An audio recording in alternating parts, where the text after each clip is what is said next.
All right, Ramblers, let's ramble. We have another special guest today. We have Laurent Leduc. Um, Laurent was with the Canadian Academics for COVID Ethics. First of all, Laurent, why don't you tell us a little bit about your professional history? And welcome to the show, and thank you for talking to the students.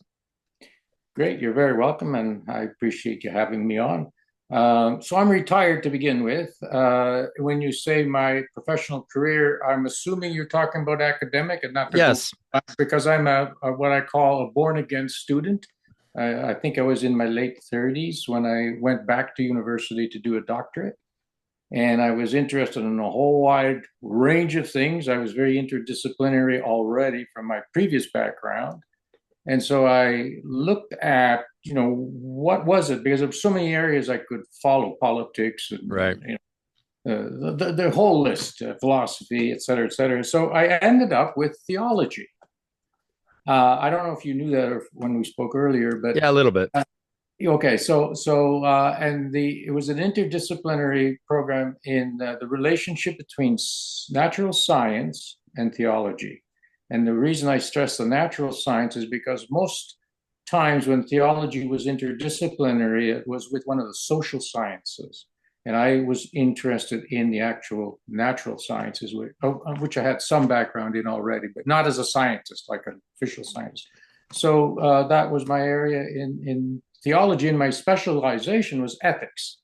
And I became very interested in the current thing we're going to talk about simply because I was very concerned about bias and the ways we are influenced, sometimes unknowingly, by our biases. We have biases that we're aware of and biases that we don't, and therefore I was drawn naturally to law and looked at law as something to do because a lot of law is based on impartiality. Mm, And if you have bias, then how do you ferret it out, so to speak?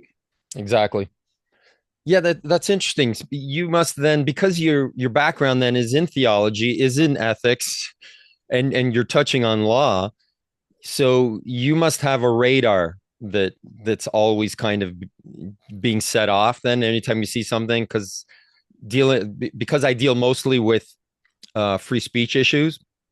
As Right. soon as I hear that somebody's being shut up, boom, all of a sudden, most people would say, yeah, the person needs to be shut. Obviously, they're lying. Obviously, and then they'll go into their diatribe. Whereas I'm like, no, no, no, no, cui bono? Who's benefiting from this, right? And then Exactly. all of a sudden, your BS detector goes off. So, do you find that happen to you as well? That does happen to me, but I think it's more secondary, whereas mine is I'm kind of pre-programmed by my mother to be aware of when somebody is trying to pull a fast one around you. Yeah.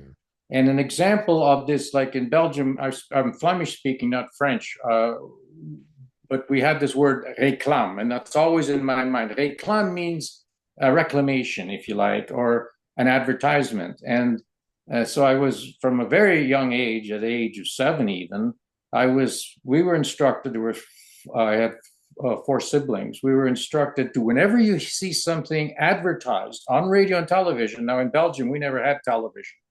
Well, my grandfather did, and very little experience to it, but there was no reclame in those days on television. But my mother, and I still hear her voice in my head, said, if something is advertised and pushed on you, do not buy it, do not accept it, okay, because you're paying for it. And that was simply the reason was that it was costing you money, so you're paying more money for it.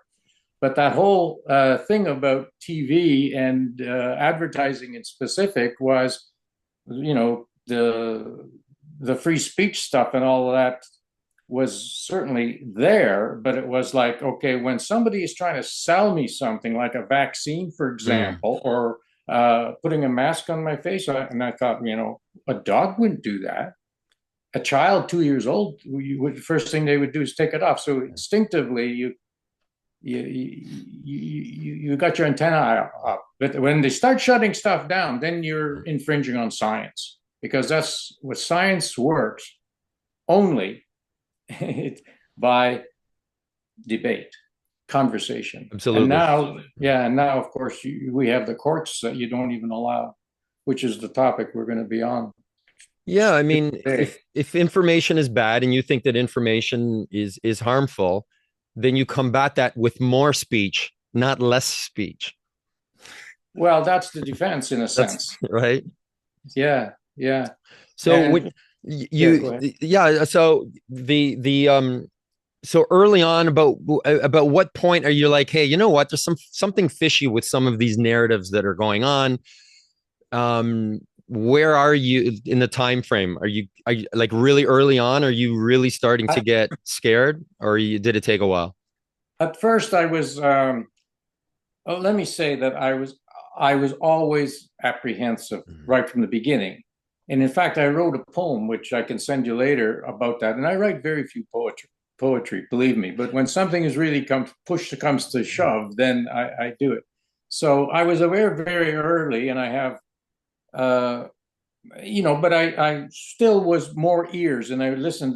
And at that time, at the very beginning, and I'm talking March 2020, at the very beginning, there were a couple of doctors before they knew how to shut people down called the Bakersfield doctors. I don't know if you've ever, and it's a Wow, Baker. I haven't heard of that. No. Okay, the Bakersfield doctors. And I listened to them and I just thought their conversation was very, very authentic. And that's what hooked me, I have to say, that hooked me on there's another perspective. And then you couldn't find them suddenly anymore. Mm. And it's funny because within the last 6 months, people have been asking online various like X and Substack, and who are those doctors? Blah blah. And I still remember them as the Bakersfield doctors, and you can still access their information, but I don't know how. I mean, it changes day by day. You look for something and you find it today, and you send it to somebody, and mysteriously it disappears within a day or two. We saw tons of that. Yeah, and Yeah, people on YouTube. I mean, well, I mean, they actively shut down people on YouTube, actively shut down people on X. This was happening. I mean, they were shutting. When I started thinking, hold on here, I can't hear Dr. Jay Bhattacharya or Dr. Malone or Dr. Peter McCullough. Like, I can't even listen to them. You're not allowing me to listen to these guys. They've got the letters after their name, just like all the other doctors that you guys are quoting. Why can't I hear them? And of course, years later, I mean, it's taken 3, 4 years before we've now figured out that they were right, but it was just disgusting. It was yeah, disgusting. yeah. Another good one was, and this is interesting, is John Campbell, and I Yeah, believe John. you've, Yeah. you've had him on. No, I haven't been able to talk to him, but I would love to. But yeah, I mean, Okay, he was amazing. He was on it from the beginning, and as the science was changing, he was basically showing you what was that's right. changing. And he, what was interesting to me for about him was that he changed his mind. You see, he changed his mind at Omicron. Yes, Which because my brother was always giving him my brother was always we had always had an argument about this right. because his cousin, or sorry, my nephew, his son had just got a finished a doctorate in pharmacologist, and so he was jabbing people all over the place, right? And I said to my brother, he followed John Campbell. And when the Omicron hit, my brother had a kind of an epiphany, right? But it was very tough, because your whole family, and he's in Vancouver, which is very much, looking at it from one perspective, I Absolutely. love Bonnie Henry, still loves Bonnie Henry, even though she's being taken to court by the Canadian, what is it? The Canadian Society for the Advancement of Science and Hmm. Public Policy. Have you heard of that one? That No. would be somebody to contact, actually, Okay. for your, yeah. I guess I'm That's not allowed to make those suggestions. no, go ahead. Suggest all Yeah. you want. It's just a lot of people that you contact, they're reticent to talk openly. A lot of them don't want to be on record. I can't believe how many professors won't talk. Like they just Oh, won't talk. I agree. But Right. our group was pretty good. And a lot of time, well, our group started with 12 people and it grew to 100 Wow. And then, of course, it got more difficult to do it. It's like any small group, but we started, I think, Yeah. with 8 or 12. It's the Uh, iron so, law of oligarchy. as the as the organization grows, sooner or later, it's only going to benefit those at the top. It's actually better just to cut it off at some point. Like, you know what, we've done some good work here. Maybe we should end it. But yeah, it's through that group though that I heard about you, and we talked. We talked on the phone a little bit about why we're here today, about these judicial notices. that's right. So I didn't know anything about it. So I understand a little bit more about it now after I looked into it. And you obviously did kind of a deep dive into it. So just for people that don't know, like people like me who didn't know what it actually meant, judicial notice, before we talk about how it affects COVID and science and all that, but just judicial notice, when we are going to be talking about that, what does that actually mean in a court of law? In a court of law, it means that there are certain things that are so commonly known and commonly accepted that you do not have to argue them. Okay, there's no need to argue them. So, and I had no idea 6 months ago even what judicial notice was, except that I was following a case, and somebody that I'm following, she's given me permission to tell you the case if you want to look it up. It's Okay. called Annette Lance, ANNETTELANCE, and you can get it at the OCLA.ca, which is the Ontario Civil Liberties Association. You know, we had .ca, and you put in that and that Lance, you get it. So I've been zeroing in on this case, which is now through the second level of Federal Court of Appeal. And the interesting thing before I get into the details of or talk about judicial notice itself, is that judicial notice was just assumed by the court, never argued. And so that I didn't learn until sometime later, that when I found out, and I can't remember, but it was only 6 months ago I found out about judicial notice. So what was I going to say here? So Annette Lance now is thinking about challenging judicial notice at an even higher court if she's permitted to do that. So, but what it is simply the fact that the notice has to do with notorious. notorious. That's a great word that they put in Yeah. there. Yeah. Judicial notice means that something is so notorious, and we think often as, the common sense person would say, a notorious person is someone who's like Cal Capone, a bank robber. Yeah, yeah, yeah. But that's not what it means. Notorious only means well known Are accepted and accepted and beyond dispute. beyond Okay. dispute. So I'll give you an example. I say today is what, Friday. Judicial notice would say we do not have to argue what tomorrow is going to be. Tomorrow is going to be what? Saturday. Yeah. Think Right? about that. Yeah, exactly. Yeah. Or we don't have to argue what month we're in, or we don't Right. have to argue what physical jurisdiction we're in. Like I'm in South Bruce Peninsula. Okay. And the boundary to North Bruce Peninsula is, a 20-minute bike ride or something like that. And it's an established.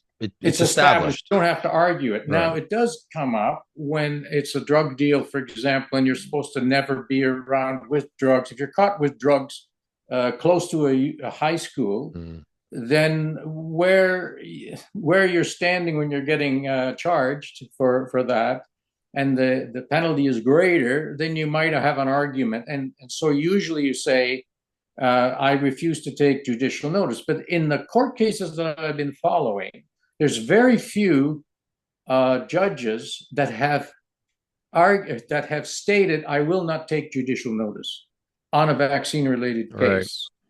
Or a mandate-related case. Right? I won't take judicial notice. And judicial notice in this case is on safe and effective. Okay, the safety and effectiveness of the vaccine cannot be questioned because it's beyond dispute. That's what they're essentially saying. Yeah. Which is ridiculous. Yeah. Which is ridiculous. Yeah, I mean, the way I saw it, I'm thinking, okay, you can't just imagine if a couple goes into divorce court over a child and there's a custody battle and they're saying, you know what, she's a bad mom because at home she lets her 12-year-old smoke cigarettes, right? Yeah. You don't have to go to court and say, and start providing medical evidence that cigarette smoke is bad for children, right? Like just on the face of it, would that Yeah. come under that? It's just something that we all know, we accept it. You don't give cigarettes to children, and nobody's going to go in and waste the court's time. Yeah, Would that that fall is, in? Would that but, is that something that but would fall under that, or is that there, I don't know if they've ever claimed that because the science for cigarette smoke was hidden for many, many years, and then it became more and more because the tobacco companies were right? basically lying, right? So Exactly. you could Yes. argue that, but this is the reverse case where because what you said is actually one of the cases that's very prominent, which is a family that's currently active in the courts. And in fact, there was a judgment made just the other day, but I couldn't get it yet. I don't know why, but I'm still looking into that. And it has to do with a father and a mother, and where one of the parties wants to vaccinate and the other one doesn't want to vaccinate the child. And the child happened to be, I believe, 12 years old when this happened, but it's now 2 or 3 years ago. And That was in Ontario, right? I think. yes, that was Okay, on. actually, Yeah, if you give me a second, I yeah, actually have it right here. I'm just going to share it. I'm going to bring it up. yeah. It's Some, JN versus CG. is this the one? Let me see here. Okay, so the one I'm looking at, it says an Ontario judge says he's not prepared to accept as fact that vaccinating children against COVID-19 is best for them simply because it's encouraged by the government. I love that line. Noting a number of factors, including the children's own preferences, must be taken into account. And this was in Right. 2022, so And yeah, I don't know if the, this is it or if this is a similar I'm one or not a different one. I'm not sure because they've gone back and forth. So it's March 2nd, 2022. This could be the first This could one, be the but this one. is this by Judge Bennett by any chance? Do, do, do, R.T. do. Bennett? No, this is Alex Pazarat. So Okay, right. maybe, maybe The, there's a string of good news coming here. there is a string of good news, but the thing is that there was one that I remember I studied quite closely, which was this one called JN. Where did I have it? I had it here. JN versus CG. Those are the initials of the parents uh, because you're not allowed to The make it child's public, underage, right? right? And the child's underage, et cetera, et cetera. But the interesting thing about that course, I should say, and the interesting thing about that course is while the judge said he won't take judicial notice, all the examples that were used were of, you know, proving that the earth is spherical, for Mm, example. But everything that he stated, not everything, but I think five of the seven things, five of them were dead wrong, didn't prove that the earth was spherical. And the other two were not the best examples to show that the earth was spherical. And I showed, for example, and I sent that around to all my colleagues, of which we were at about 100 at that time, that this judge is he doing this on purpose or not? You know what I'm saying? That if he's given an example of judicial why he's not taking judicial notice and all his examples are refutable, right. then he's actually showing that judicial notice should be taken. Right. You see, Yeah. Yeah. and so I can give you a couple examples of what sorts of things he said. Yeah. Go ahead. So I think one of them was like the Earth, the phases of the moon, um, because of the crescent shape of the moon, shows that the Earth is spherical. All right. Okay. Now, he's wrong there. Now, most people, in my own experience, because I've taught university for a number of years, don't really understand the phases of the moon. And the reason they don't, and I went back to my childhood, is because the teachers taught it wrong. All right. They Right. taught it wrong from 1957, when I remember it, to 1986, when I found the first teacher who actually knew what caused the phases of the moon.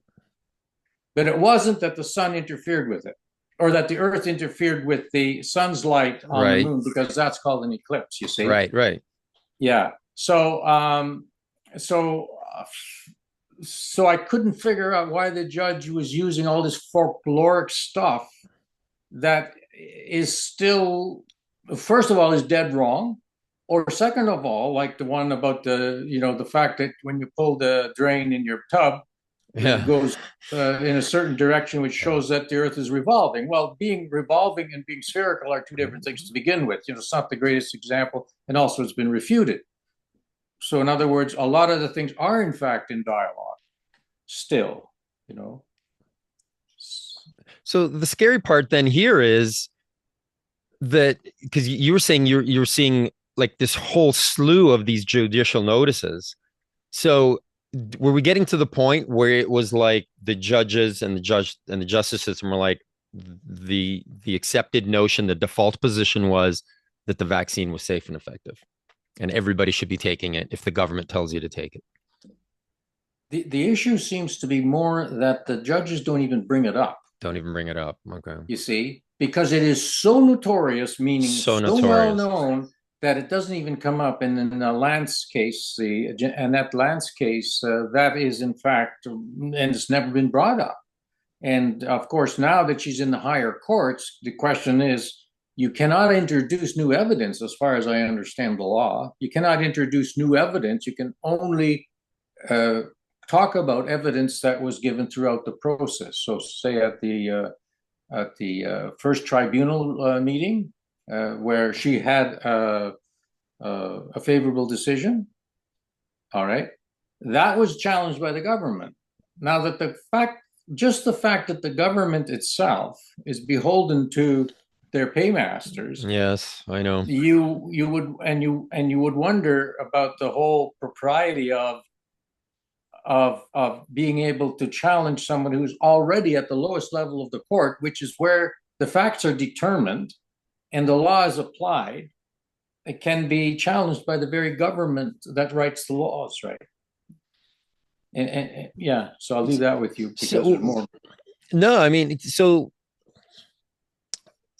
give me your what does the future look like, let's say, if nobody if we just let this issue slide, nobody does anything, nobody says anything about it, we don't talk about it.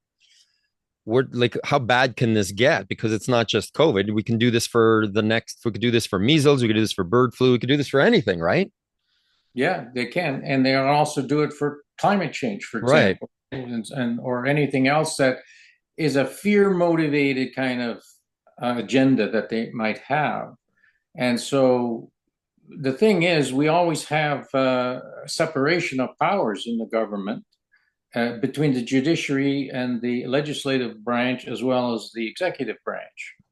And so that's being compromised now. Yeah. I mean, where it's going to go, the thing is, right now it's stopped at the Federal Court of Appeal, and there's no further appeal. As far as we know, all they can go to, for example, in the Lance case, they can go to not even judicial review. What is the Canadian Judicial Council, and plead their case because they take impartiality very seriously. But the fact of the matter is, when you have government lawyers arguing the case, where the government themselves has already said, don't expect to get employment insurance if you don't get vaccinated, right? Don't expect to get it. So they're already programmed to say, okay, we got to judge against this, no matter what level, right? No matter what level of Absolutely. And worse than that, I mean, you had government saying, we're taking your money away. You're going to shut your bank accounts down. We're going to cancel surgeries. yeah, People with yeah, heart conditions were getting surgeries canceled because they were unvaccinated.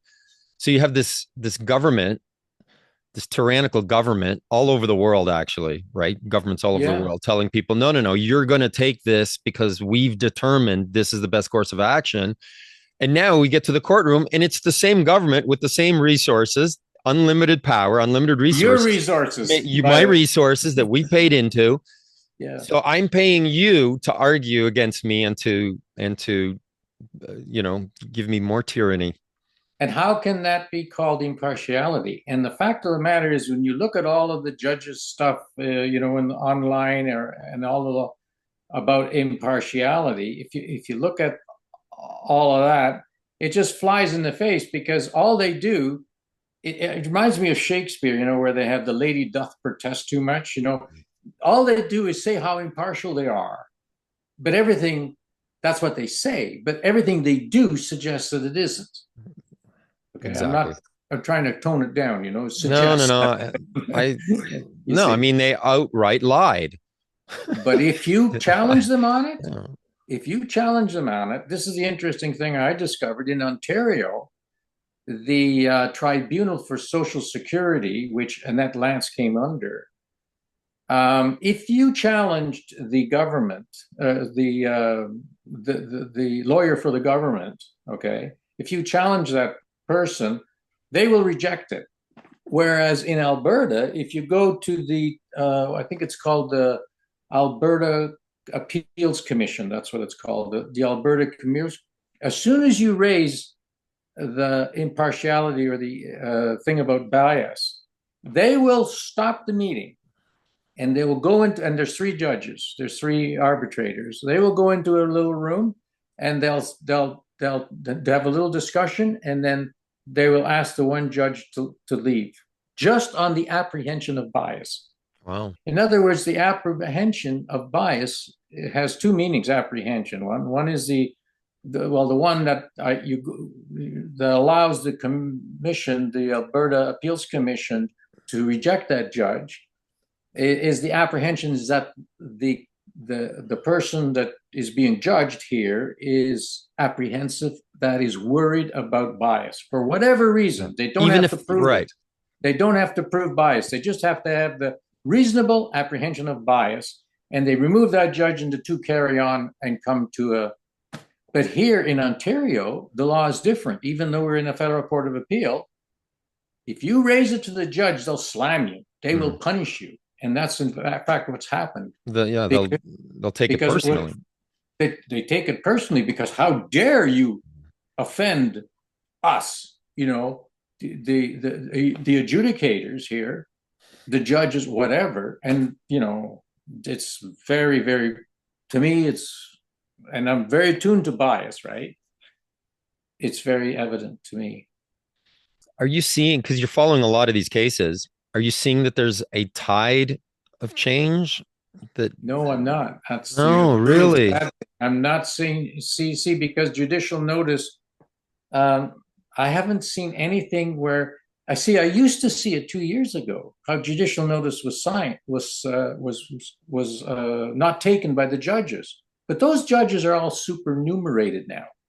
What does that That's mean? what supernumerated means. They're retired. Oh, okay. So we don't know the intricacies of how this happens, you see. So it could be that the judge says, like, I'm tired of all this, I'm going to retire. But it could also be that the judge says, this is a very important point, whether we take judicial notice or not on COVID injuries, COVID vaccine, whatever the case, losing your employment under misconduct, for example, which is what happened to Annette, even though in her contract it said that she didn't have to take any vaccines because she had what do you call it, sensitivities to a lot of medical things in her history, and her family did as well. So I'm just seeing those judges now are not being asked to do COVID cases. But we don't know, and I don't know, and I don't know how you can find out. And maybe you could have a lawyer as a guest sometime to find out. One coming up. How are the cases distributed? Are they said, okay, so this Judge Pizzari or Judge Beckett, you don't see them doing any of these cases anymore, and they're supernumerated if you look it up. At least Bennett is the one I follow the most, and he is supernumerated. And they might say, okay, here, Bennett, do this where you don't have to take judicial notice about anything, So it's possible. I don't know. If that was Yeah. done within our judicial system, it's kind of sick. Well, I mean, I don't know if you follow, say, the democracy. What is it called? Democracy Watch. They have some very interesting. I remember seeing. I think he was doing some interviews. The guy who represented that, right? Yeah, he was Yeah. doing interviews, and he was calling into question a lot of things. Like, for example, the select how judges are selected, for Mm. example. You're right. You see, and I think I sent you something quite recently, a legal analysis by Gloria Nardi Bell. Did I mention that I to didn't you? see that one. No, I saw Okay, The Linney one you sent me. I'll the which one? Linney, I think, the Guardian, the article in the Guardian. I think you sent me that. Oh yeah, yeah, that's right. No, this is analysis of specifically this issue we're talking about now, judicial notice. So I'll send that to you, Yeah. and you go from there. But yeah, I mean, it could be that she'd be willing to speak, but she's part of the what used to be called the Canadian COVID Care Alliance, which my own personal physician, my family doctor, was a co-founder of, and then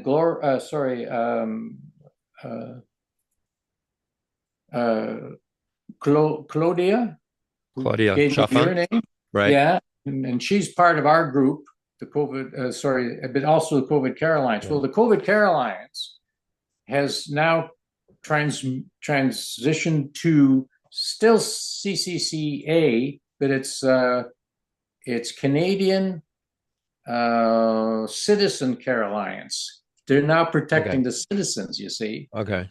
And so they have the same logo, but instead of CCAC or Right. CCCA, it's It was cake. CACE.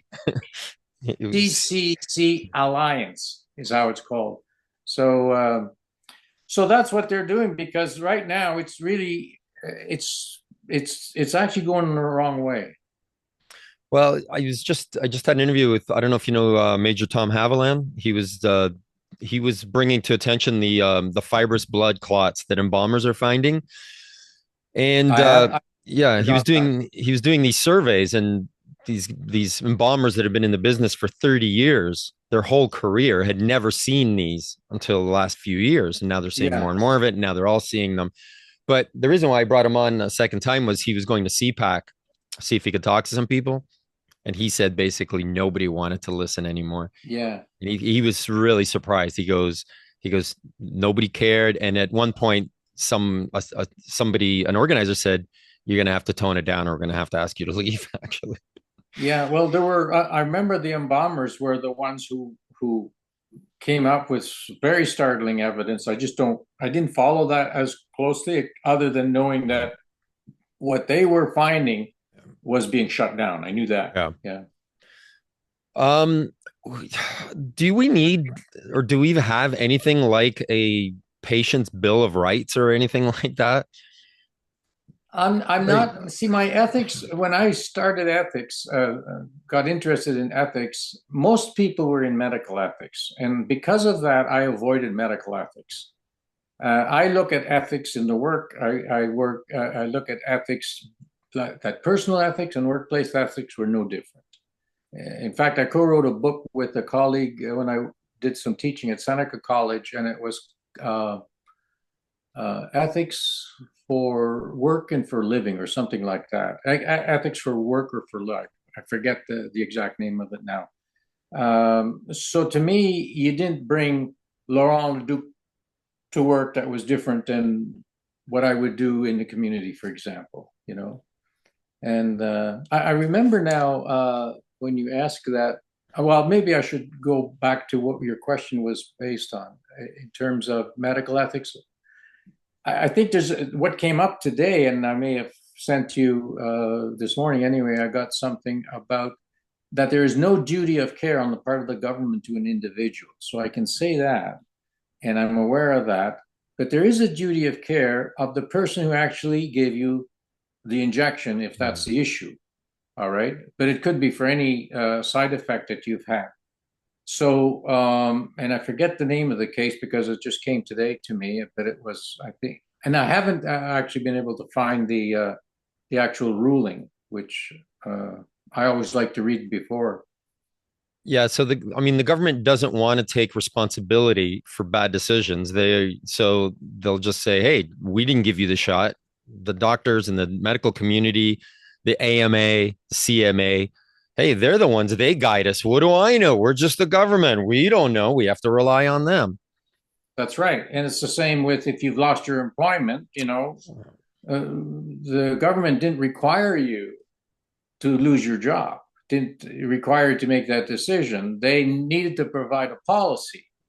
You Right. see, that's So all they needed. And so the policy included not having the vaccine for various reasons, right?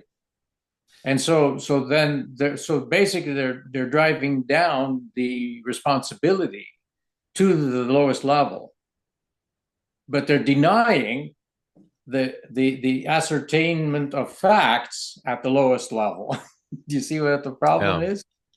So they Yeah. drive down decision making in the one case, I and get then they it. drive it down in the second case. If they get in trouble for the first one, they can drive it down to the second Yeah. one, right? Yeah, that my theory. People were like, "How come when we legalized marijuana, how come it didn't become part of LCBO? Why didn't the government and run these operations? Because that's where the money is." And I suspected, you know what, they're probably afraid of litigation because they don't know where this is going yet. We don't know what's going to happen, right? We Mm-hmm.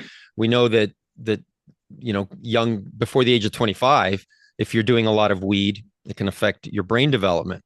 Right. Yeah. So maybe and I was thinking this is what the government does. They weasel their way out of things, right? That's But right.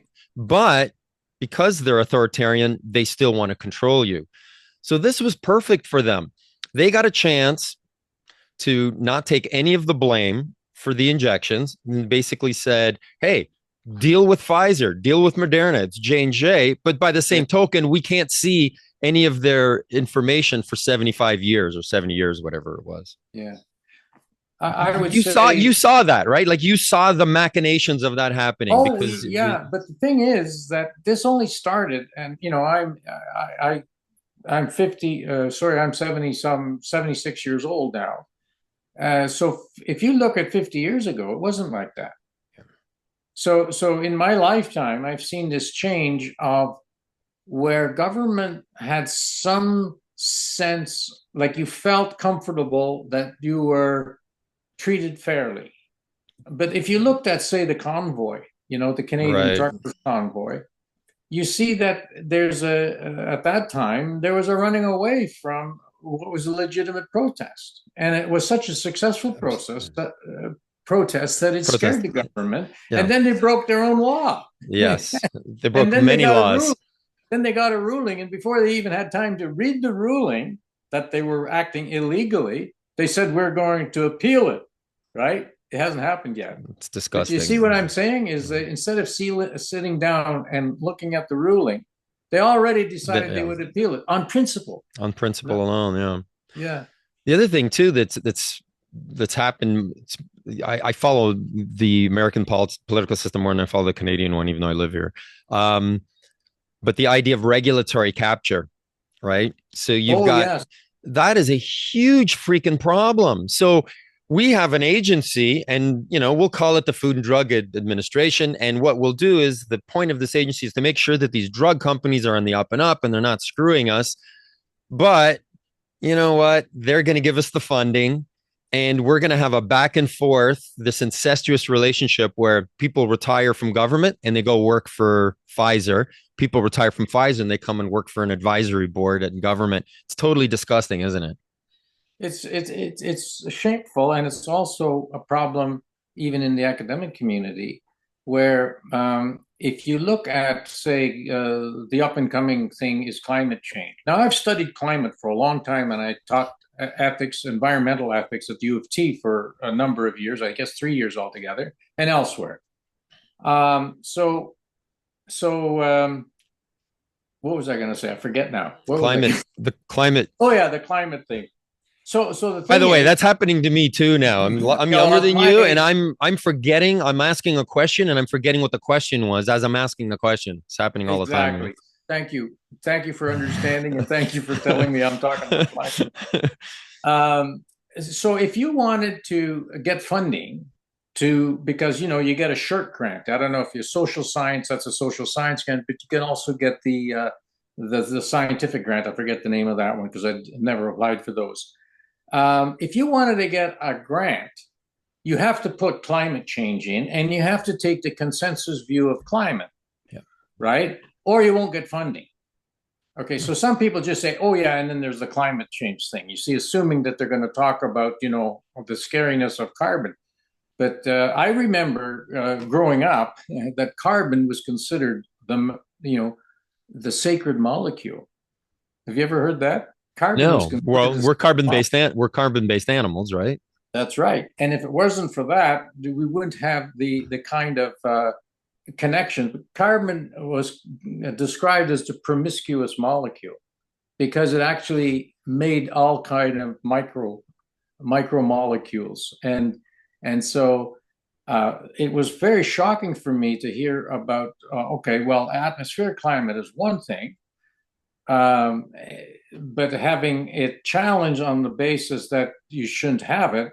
So, for example, I went to a science conference in England, one of the famous universities. Forget the name of it. Not Oxford. It was Oxford, Cambridge.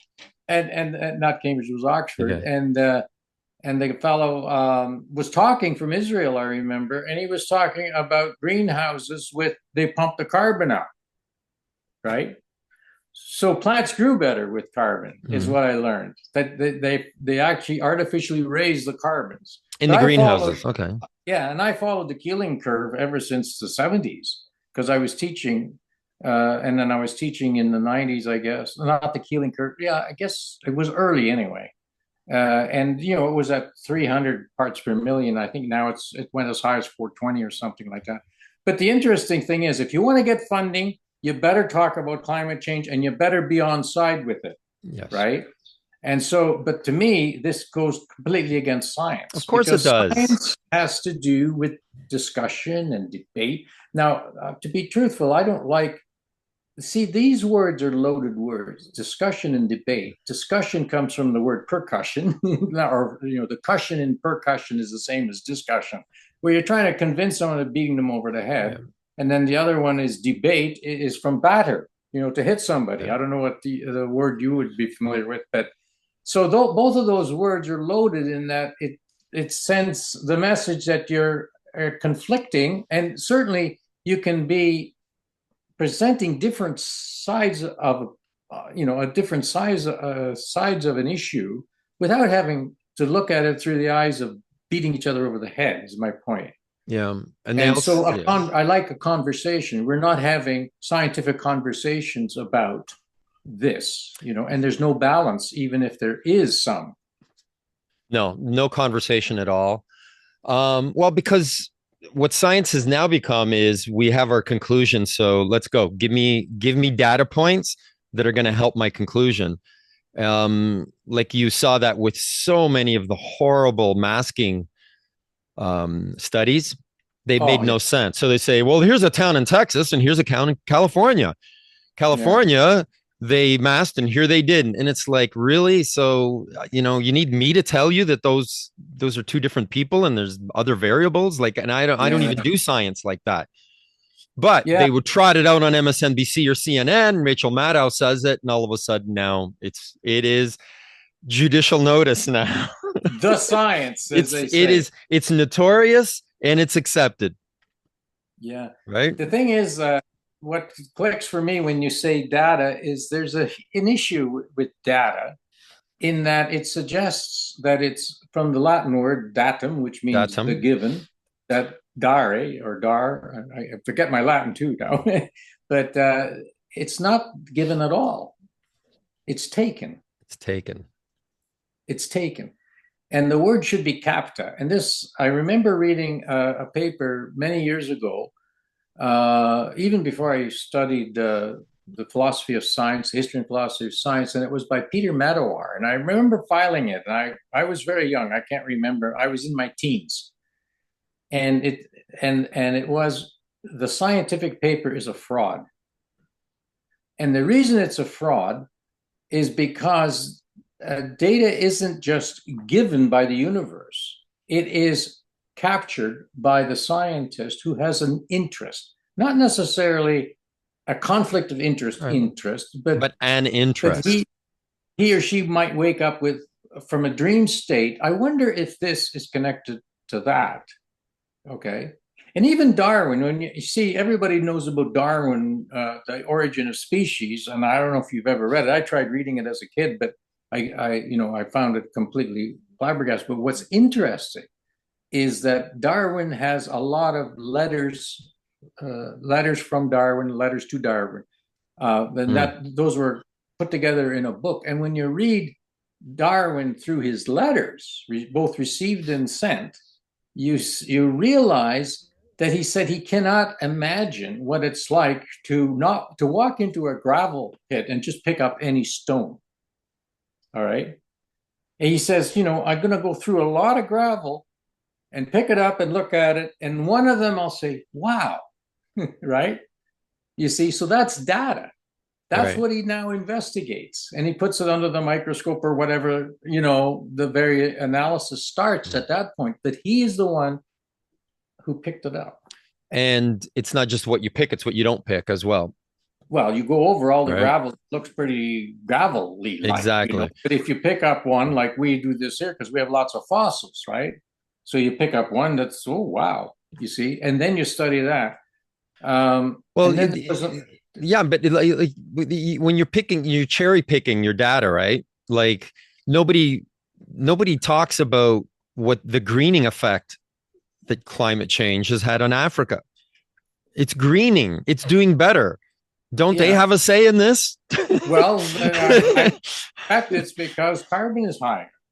And the carbon is, Right. but carbon does cycle. I mean, Yeah. the thing is, um, the other, But it's generally accepted that we have to do something about it, right? That this is the judicial notice. It's climate change is bad, and if you're going to go in a courtroom and suggest otherwise, you're probably going to be in trouble. You're going to be well, called names. You're going to be censored. You're going to be canceled, and well, you and already are. You you're already.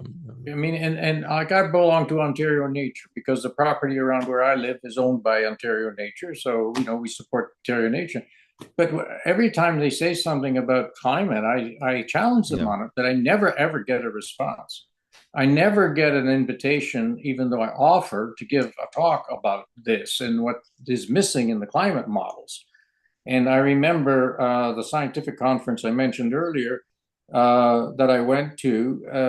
The idea was it's good to have a number of models because they talked about something called modelolatry, which was the idolatry of a model. Mm. Okay. So if you had different models with different inputs and different ways the model would function, it would illustrate very different things. So even though so to guard against this modelolatry, this idolization of models, you had different ones and you can pick from. Now, when you said something earlier, which made me talk about CAPTA and data and CAPTA difference, right? From this fellow, but there's also another thing that came to mind is a lot of stuff is talked about in terms of facts Mm. and what is a fact. Yeah. And I remember being very much influenced, and this I think relates very much to what's happening now. Is I remember reading a book it was called The Genesis and Development of a Scientific Fact. And that is very interesting when you think that a fact is born, Mm. not out there, you see? And that not only is it born, it comes into existence, as in the word Genesis, it arises, but it develops. How can a fact do that? If we think of a fact as something that's out there. We think about it objectively. It is objectively right a fact. Yeah, but That's when things get tricky. that's when things get tricky. And it's actually a guy by the name of Vico, Guillaume Battiste Vico, who is the Italian. I guess I think, considered the grandfather of social science, if I'm not mistaken. He had this Latin phrase called verum ipsum factum. The truth is what is made. Mm. And so I think that goes a long way in describing the situation of what we call information and what's now called misinformation, Yeah. because we're always, anyone who questions safe and effective, for example, is Yeah, deemed to be a misinformation person. But yeah, what this, yeah, yeah, misinformation is now anything that is inconvenient. It's information that goes against establishment narratives. That's what yeah, misinformation is. yeah, Because people every single day of our lives, people give each other misinformation. Every single day in conversations. If you're ever at a Starbucks, because you're smart, you're sitting next to Starbucks, you're going to hear people say 20 or 30 things that are wrong next to you. Are you going yeah. to, Well, right? And you're not going to start saying, actually, that's not true, right? yeah, You don't yeah, want to be yeah. one of those guys. But Well, I looked up the word disinformation, and I was surprised. Maybe I wasn't so surprised as I thought about it, but it was actually coined by Stalin. Are you aware of that? Or no, have you heard of but that? I'm Yeah. not Look it surprised. up. Look it up. If you look it up, Now, who's coined? was he using Yeah. it as we need to use it as a tool, or was he using Well, it it, was or a was it part of using it as a label? the propaganda machine. Propaganda machine, yeah. I Yeah, mean, yeah. but people, it's funny because when people talk propaganda, they always think Russia, former Soviet Union. They don't realize that we're the most propagandized people in the world.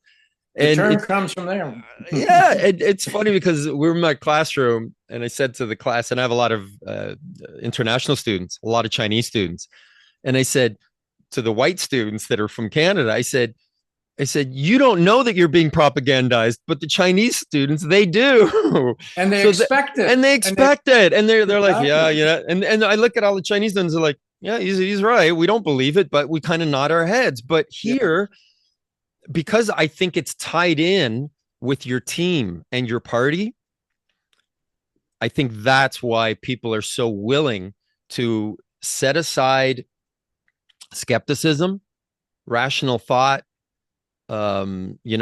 logic and reasoning. We're ready to set that aside if, I voted liberal, so I got to vote liberal again.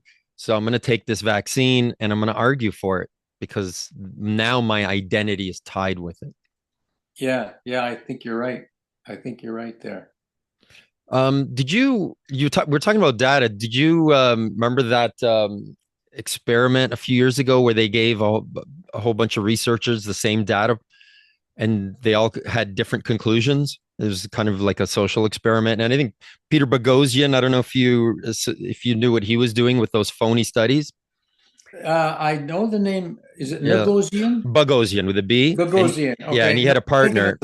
I'm thinking of the SoCal thing in Yeah. '95 or '94, No, where this is so Boghossian and I think a philosophy guy. Basically, they just started churning out fake papers just to see if they could get them, and it was all peppered with woke ideology, like terminology. yeah, And the more that they put into it and the more insane they made it sound, the easier it was to publish. yeah, to get through the peer review. It gets through the peer review. Yeah, yeah, And in fact, the suggestions they were getting when they weren't getting through was to make it sound, even to use their terminology, even crazier and just batshit nuts. And then all of yeah, a yeah, sudden yeah, they would make it yeah. crazier. They would come up with conclusions that were just nuts and they were getting published. Yeah, no, and the one I knew was from the States where, well, maybe this fellow was too. It was SoCal, SOKAL. I'll look it up and send it to you. Yeah. If you send me yours in return, that would be great. Yeah, because if this is going on, I mean, this is your world. Like you come from academia, right? Like you got to be disgusted by this because you put so many years into it. Yeah, I mean it's really scary and frightening and very disappointing, of course, because I mean, when I say law and ethics were related, it's because ethics actually leads law in that people start doing things out of their own conscience, and then when a number of people, like the example I remember from years ago was the fellow who started talking about his neighbors down in the United States, saying, I know it's legal to keep slaves, but I decided to free mine, and I encourage you to do the same thing. And so more and more people were doing that. At least that, and I forget the fellow's name. I think his last name was Smith, but I can't remember his first name. He'd go around on his horseback talking to the other farmers around, other plantation owners, to talk about that. And then the law changed. Now it still took 20 or 50 or maybe even not finished yet, right? Yeah. You know, because of the segregation, et cetera, et cetera. But the laws did change, and the laws sort of catch up. I mean, in the old days, if you had a slave, you could kill the person if they were disobedient. Nobody would question that, you know. They In the good, are considered chattel. They are considered yeah, property. yeah. So the thing is, law progresses because people's consciousness progresses, and so that's the relationship that I've Right. always been very interested in, and you know, Right. We need to, there has to be kind of, I don't know what the terminology would be, but kind of like a mass kind of effect where enough people are like, hey, this is wrong. And everybody kind of feels it, but you need leaders, right? Like somebody has to be at the forefront of this. But if they're getting shut down, yeah, this is it. You don't have the then there's voices. no lead, there's no voices. Can you at least like can we end with something like positive? Tell me something positive that's happening. Is the tide turning? Do we have more allies? Are you asking me? I'm asking you. I'm Yeah, begging you. And I'm not asking. I'm begging you you. know, Give me some like because I only see things getting worse next time around. well, I'm afraid of that as well. But to give you maybe a note of hope, I don't know what I might turn to. I guess I'm conflicted here as to what to say or to go off track, risk going off track. That's all right. There's been sort of a guiding now a guiding thought, which is actually a poem, and I can remember from whom I got it, but I cannot find it again. And it's this, and it's gone by the wayside, and I'm hoping uh, it to come back.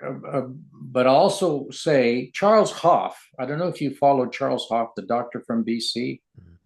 You know, he said there are some people who always act morally, who always do the right thing. And then there are something who are always interested in what they can gain from it, and they will do the wrong thing. So to me, he's like your current existent doctor who's been sanctioned by the same one my doctor has been signed, which is the Ontario College of Physicians and Surgeons, right? Shut up, you know, shut up, don't talk, which you now know that they're talking Yeah. something very clever. So he says that, but the guiding phrase that I have is many are called, but most are frozen in corporate or collective cold.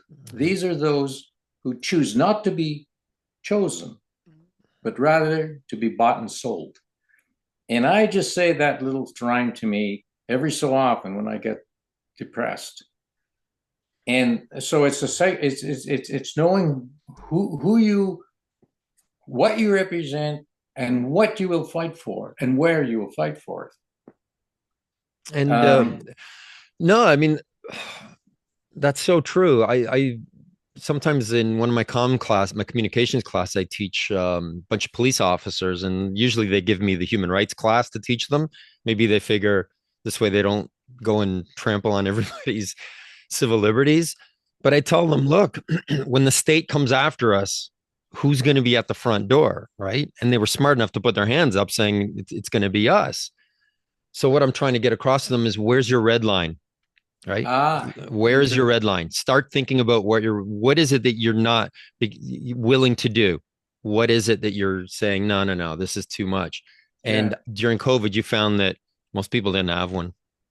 And a lot of the people in academia they were so disappointing to me because they come from this knee-jerk left-wing liberal anti-pharma viewpoint for decades. And they Yeah, were it's always switched. arguing with me about big pharma and big pharma this, and they don't do anything except, come up with foot fungus creams, and they're useless, and they're this and they're that. And then they were the first ones to line up for the shot. But you see what's going on there, I think, is fear. It is this, they It's really fear. stoked fear. And But don't you also think that it's because they don't really actually believe in their worldview and they're kind of phonies? well, I mean, I'm to more me, cynical. I think that's it. I think they're just phonies. yeah, but driven by what? I think that when push comes to shove, that all of that they don't actually have belief. So when they say I don't trust big pharma, I don't trust big pharma, and then all of a sudden there's a pandemic, and now you're going to take the shot.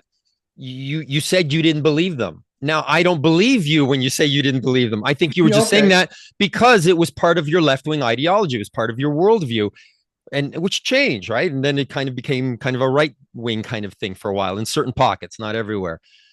But Well, all I'm saying is I didn't I think you were just talking shit from the beginning. Sorry if I'm oh, I swearing. see. Yeah, yeah. Right? But the So thing is, all logic goes out the window when you have fear. You see, exactly, all yes. critical thinking disappears.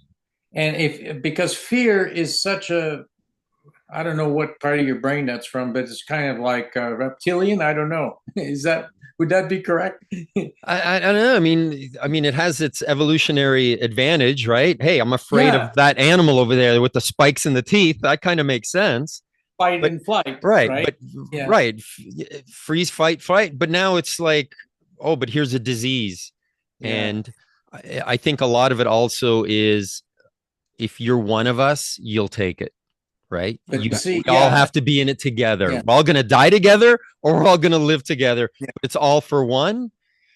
Because some of what you've said, Dean, in the last 20 minutes now, 20 minutes on this subject, has to do with mass formation, Yeah. which I'm not sure, but I'm pretty sure you would know what mass formation is Well, by it's very the popular. Belgian the Belgian scientist Yes, it's been very popular. That's been Matthias. a popular topic for the last 3 or 4 years. Yeah, yeah.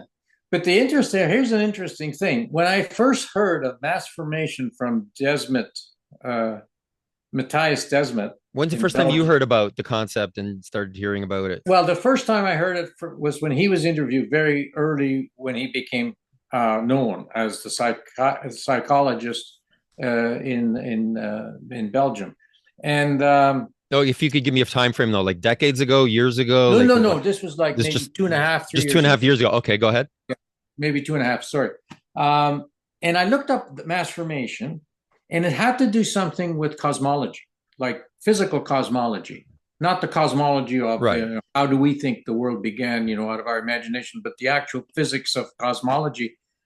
And I mentioned this to a few people, and they said no. And then I looked again, and it had disappeared. Okay, the actual physical cosmological explanation of mass formation, and it always has bothered me that when they shut down Desmond's mass formation stuff Mass because psychosis formation, I think is the three words, right? well he uses it mass formation as well just as a term, and then I think maybe to distinguish it. But the point I'm making is that my concern, my worry, that when they shut down the whole topic of mass formation, they obliterated even the scientific cosmological stuff. And So I've never found it again. Never. Just like there's when I a go lot to of the, videos I tried to find to show my students, gone. yeah, But yeah, because of misinformation, but something that we now know after Omicron, we know that the vaccine did not stop transmission. We know that. That's right. We now know that. And enough people accept that. But you can show videos on YouTube, Rachel Maddow on MSNBC saying, if you get the vaccine, it stops with you, period. She uses the word period. It oh stops with yeah, you. yeah, yeah, So yeah, that's misinformation, but it's okay to lie for the establishment narrative. It's yeah, okay. And as you're lying for the establishment narrative, if you're throwing out the baby with the bathwater and other things are being thrown out with it, which is scary, which is something that we should be afraid of, who cares? Right? Who cares? This is terrible. This is a terrible well, time to be living in. yeah, well, yeah. I mean, I see two, a basic bifurcation, if you like, a division between people who think that they're a product of the natural world, okay, who were grown who come out of the land in a sense. If you think about it, we come out of the land, all of us, like an Exactly. oak tree produces an oak leaf, for example, right? Yeah. And then there are those who have put aside all of this cosmological and all this other kinds of possibilities, which are under the term religion or Right. spirituality, or in my case, theology, um, which is related to those who are mechanistic, deterministic, machine, want to put chips in our see in our brains and go off to Mars or wherever else Yeah. that's the closest part, I guess. Now that Yeah. the moon has been explored, right? Yeah. With the American flag supposedly. Exactly. Suppose that's what they say. Of course, even that is suspect now. Well, here's the thing is, well, I mean, imagine if COVID had happened 30 years ago with no internet and no independent journalism, right? Imagine and independent scientists and independent doctors. Could you imagine? But it's getting to the point now. You see how they can lie about medical science. So of course they can lie about climate science. Of course they can lie about the moon land. They can lie about everything, and Yeah. now nobody believes anything anymore. Yeah, well, but I think that's part of the plan. If You you think think of so? it, that they want to confuse people, and they, like what I'm thinking of is that I was kind of prior to COVID. I think it was well, we had two things happen in Canada. One thing in Canada, I should say, and then there's another thing that was more international. But the one thing in Canada was the Lavalin affair, Yes. where you knew right then and there that the government was corrupt because they broke Yes. their own law Exactly. by firing the two people who were in the cabinet. They made their own law. They had to make their own law, and they went past. And when that was presented on CBC one time, and the member for Parliament, and his name was, I forget, he was the guy from around Fergus, Ontario, and he said, "Yeah, but they broke their own law." Um, the CBC journal just sort of shrugged it off, Yeah. right? Well, So they're so state that media. They are state media. They are yeah, funded by you and me. It's state media. but it And wasn't like that before. well, here's the thing too. And they even one of his advisors even said, "We will get friendly help from CBC." He actually even says this. Oh no, I'm aware of all Oh that. my I'm just saying God. This that is was preparation. That was no, I mean, preparation for me. the journalists used to take themselves more seriously They were especially in the more 70s, they were professionals. or They knew what professionals. journalism was. I don't know. I subscribed just for the fun of it to the Thai magazine in BC. Have you ever heard of them or No. Tyee? It's a salmon, a kind of salmon, Okay. right? And when you read that, you're thinking like, what planet are they on? Because they won't accept any contra- you know, Yeah. opinion that's different from their own. Uh, Oh man. Well, Sorry, I can't give you no, many no. much Well, much no, hope. it's all right. I usually end a lot of these with "Don't trust anyone over the age of 30" anyway. So I'm usually, I'm usually For me, it's the opposite. there. You No, go. no, I think what happens is the world really is run by people that are in positions of power, but also always looking to advance their positions. Because you said something earlier, there are people, no matter what the situation is, there are people who are just genuinely, their first reaction is to do something that's good. And then there are some people who, how can I make money off of this? How can I benefit exactly. from this situation? And they do it with every situation in their life, right? How does this advance my position? Is their constant mode of thinking. Yeah, and what you just said reminds me of something that is very worth researching, and I haven't had time to do it. But every so often you hear about rent seeking. Have you ever heard of that term, rent seeking? Yes. And at the National NCI, National Citizen Inquiry, which a lot of people have never heard of, the National Citizen Inquiry has been going on for what, 2 years now? Okay. The fellow, I think he's now retired. Forget his name now. The main fellow in the NCI. He talks every so often about rent seeking, And I encourage them to do some presentation about rent seeking because it's a very complex idea. And yet, I think it's an important one. And it's sort of like a lot of things which need conversation just by the term Right. or the phrase. Another example I can think of off the top of my head is the word moot. Yeah. Okay. Point is So moot. moot means two things. Moot means it's arguable, and Right. it's the second moot, also spelled the same way, is that it's not worth arguing about It's the because point is moot. Well, you know, let's not even bother talking about. Yeah. yeah. So those are two very different and Uh, distinct Yeah. meanings. So we have Yeah. words like that that need to be, and even with moot, MOOT time, the second spelt the same way. There's also mute. A lot of people to hear mute, it's Yeah. mute, They right? think, Which yeah, is yeah. a wholly different word.